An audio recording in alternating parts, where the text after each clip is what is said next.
on a fait de la naissance et de la mort des maladies presque.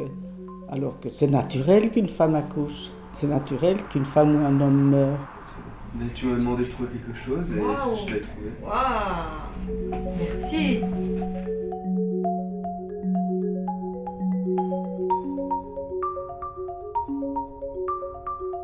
Par pur hasard, je tombe sur un livre.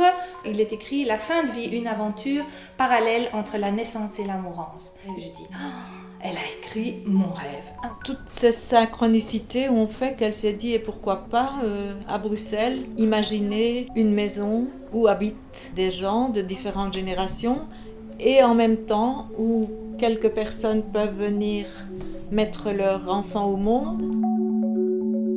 On a du coup rencontré des gens qui étaient en recherche aussi d'un habiter autrement en ville.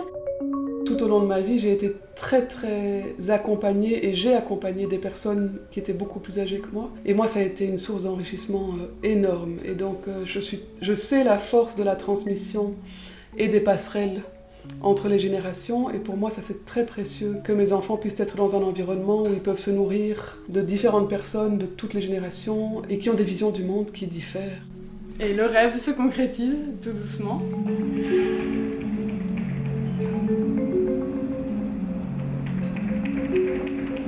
Au rez-de-chaussée, il y aura la maison de naissance à gauche, à droite la maison de mourance, chacune un appartement de 3 chambres et au-dessus 8 appartements où habiteront les passagers.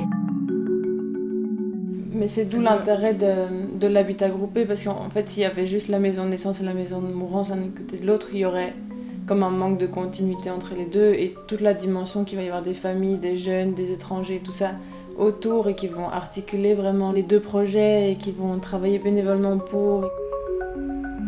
C'est l'infini, non ? Pouvoir vivre entourée de personnes plus jeunes qui pourraient me rendre des services dont j'aurais besoin, et en échange, moi je pourrais aussi rendre des services comme par exemple garder des enfants pendant que les parents doivent sortir. Retrouver du lien et du lien dans le vivre ensemble aujourd'hui actuel.